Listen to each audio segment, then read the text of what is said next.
Hi and welcome to the channel. My name is Danny and today we'll be going over the Jonsbo N5 NAS case. I've been using the case on my desk with my main rig for about 6 months now. I think I got it in November or December. So late November 2024. And I've in the meantime couple of weeks back just on my wiki made a brief summary which we're primarily going to go over. So me, you, and then if you have any questions just post them below and I'll try to answer them to the best of my abilities. Now for those that are not aware who Jonsbo is and in particular what the N5 NAS case is, we're gonna go through the pictures just below. But in a summary, Jonsbo is a very well-known case manufacturer and they are particularly known for the very small form factor cases that have a tendency to hold more than 2 hard drives. So we're talking 3, 4, 5, 6, 8, etc.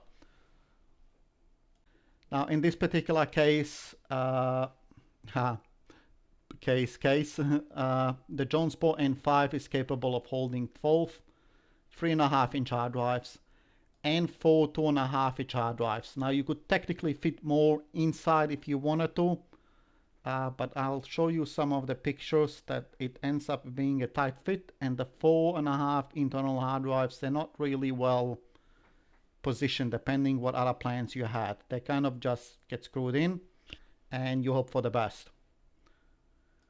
Now before we start going through the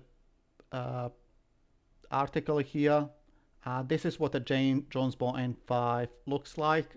This wooden area, you can actually pull it off on this little latch and it exposes the 8 hard drive bays here that have a backplane, and you actually do have little lights for these 8, and then you have 4 extra 3.5-inch hard drives on the left with no lights, but the left panel is removable. Now from memory the middle panel is not removable, the left one is, which does come in handy when you're actually setting the system up. So I see where they had to make the sacrifices. Some people are not happy about it, but I personally don't see a big problem with it. I'm primarily using the 4 slots on the left in this case, and I have messed around with these other ones, but I could not make it look pretty with the graphic card I've got in here and have all the SATA ports available for all of these hard drives at the same time. Now some of these images I've just pulled from the Jonsbo website, so you can kind of visualize what this looks like. So you've got the 4 hard drives on the left and then the 8 at the bottom there. They are removable obviously, and as you see for the 4 hard drives, they just expect you to screw them in there. As you can see, they're just dangling on 2 screws on each side. So as I mentioned before, technically you could probably mount them differently and maybe have 8 or even more in here, as long as you're not using that for an all-in-one water cooler, which I am. So these are the back planes. So this is for the 4 bay backplane from one side, from the other side. Now this is the back and the power supply is right behind here, which is why it comes in handy that that left portion is removable. The middle portion, this is the backplane with 2, I have a feeling 120mm fans all the way at the back. I'll see if I have some images of that. And this is obviously the front side that you'll mostly be facing. Now regarding this back one, I'm not sure if it's a me thing. I'll go through it in a minute. But if you plug in fans into this header here, they tend to run at max speed. So I've not messed with any of these cables. I might have connected it wrong. But whatever fans you plug in my case, they run at max speed. I didn't bother working out what I did wrong because I had enough. So I just connected to the motherboard header and everything worked great. So here's some of the pictures I did on the day in question when I was setting it up. As you see, once you put in an all-in-one water cooler, there's not much room for anything else. So this is the back. There is two 120mm fans inside here. As you see, it looks very neatly. It's very inaudible because the case is very well ventilated. It doesn't really heat up. The temperatures are very well in check. As you can see, I've got a 4070 Ti in here, and I originally had planned to put a 360 in here, but it does not fit. I'm probably a quarter of an inch too short, or maybe less than a centimeter. If it was just slightly longer, it would have fit, but in this case it didn't. And on the other side, you cannot fit anything large because the motherboard tray there is going to be getting in your way. So this is kind of how I've had it set up, and it's been running for 6 months beautifully.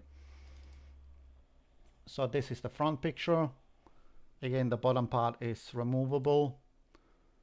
Rear again, just from a different angle. Okay. This is kind of when I brought it home and set it up on my desk. I've put a monitor on top of there for now, and I no longer have that Dell screen. I've replaced a bunch of things since then. But it is fairly chunky, so I wouldn't recommend this for everybody to have on their desk because it does occupy a lot of room. We're going to go over the dimensions on the website shortly. So let's get started on that one. Now, after purchasing the case, you're obviously going to wonder about the dimension, or technically you should wonder about all of these before you even purchase the case, because it's not cheap. I think it's still great value for what it offers and the flexibility it gives you. You can pretty much put any motherboard in there that's commonly available these days. In my case, the motherboard fit in there perfectly. The graphic card and the all-in-one cooler is just too large to make anything useful. So I do still have the option to do M.2 to SATA to actually populate this whole thing if I really wanted to. But it's just not worth it for me to bother with it at the moment. Now, as you saw for cooler, you can probably put most coolers in there. It's very spacious. I don't think in most cases you're going to have any problem with the cooling. The height is very reasonable. The length is very reasonable. I don't know if you're going to be able to put a 4090 or 5090, but 4060 to 80, I think they're going to be fine. Same for the 50 series. They're, I think, about the same dimensions. ATX power supply, just standard. Interfaces, nothing amazing as you'd expect. One A and one C at the front. I wish there was probably two A's at the front, but it's not, because I use them more than I do the Type C's. I'm not going to read this whole thing for you, so if you're interested, feel free to go to the wiki and just skip through it. The case itself is reasonably heavy, but considering what's in there, it's not too bad. Keep in mind, once you do populate it, it gets very heavy. If I had it populated with all the drives, it adds up very quickly. So make sure you have it on a substantially heavy-duty table, because it does add up. Okay, I'm not going to go through every single advantage and disadvantage that we have here. Probably more the disadvantages, because it is a fairly open case. But advantages: holds a lot of drives, reasonably expansion. I'm personally very happy with the cable routing. Some people are not. Cooling, everything is good. I have no problem with it.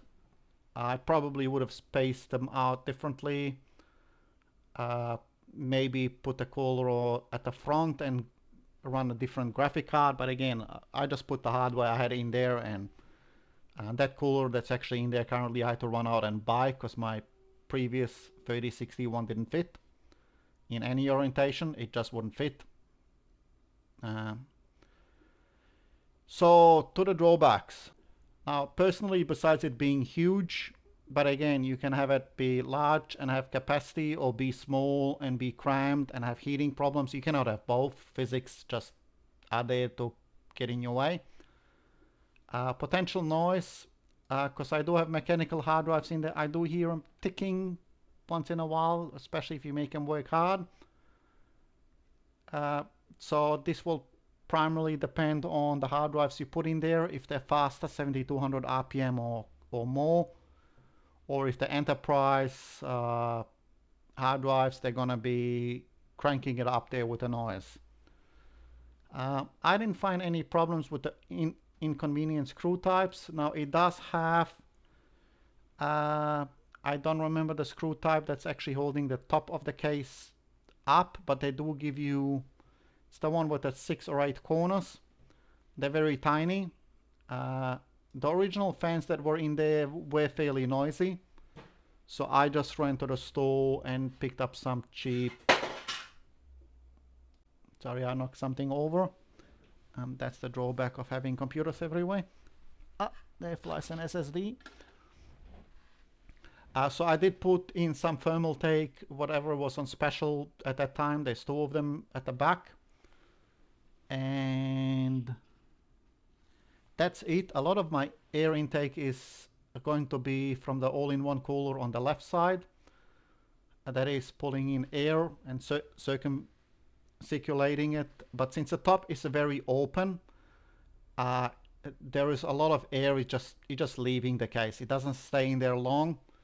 So I've never seen any temperature issues. I don't have any statistics because I don't bother paying attention to it. You can hear the fans at the back spin up a little bit, but that would be also the graphic card when you are playing games. So if you skip through all of these, you're gonna see most of the things I mentioned already, because I've gone a couple of weeks ago through and added comments, what I like, what I don't like. You know, the activity lights, I wish I had another port. The drive slats, yeah, I'm just reading it here, I completely forgot about it.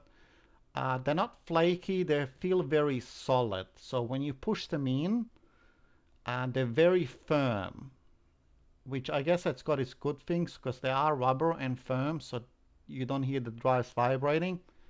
But it almost feels like you're breaking it. That's how much tension you have to put on when you're pushing them in.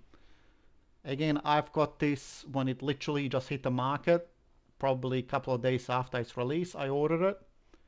Took about 2 weeks or 3 weeks to get from China to Australia, and got to me intact. So this is kind of the layout I had. The water cooler all-in-one will obviously not fit at the front with my lengthy graphic card, and you cannot have it on the right because of the motherboard and the RAM there getting in the way. I may have been able to position it somehow differently, but this was the best that suited me, and it works. I don't have any problem with it. So this NVMe, I can push it under the, I've got 2 NVMe slots under the all-in-one, and then I could have used this to have a breakout to a PCIe slot, but again, that would make it messy. I wanted to make it look clean. In overall, the cable routing is very well done. You can route it down here straight. You've got plenty of channels. As I explained, the front left section with the 4 hard drives can be removed, making installation very easy. So this was my layout back then, and it still is. It hasn't changed. Most of the air circulating the case are gonna come from here. That is blowing on the graphic card and a little bit around, and most of it just leaves the case. So I don't have any problems with any of it. As I said, I put in 2 thermal take fans. I think there was a 3-pack from memory that I got, and they're just connected to the motherboard headers, and they work pretty well.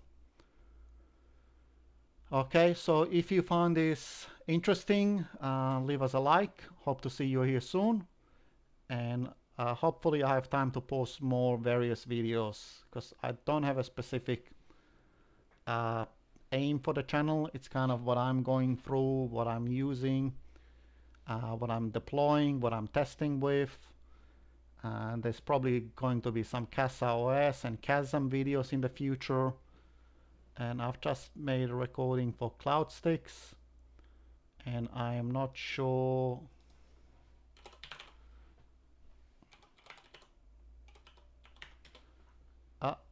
Obviously spelled that wrong.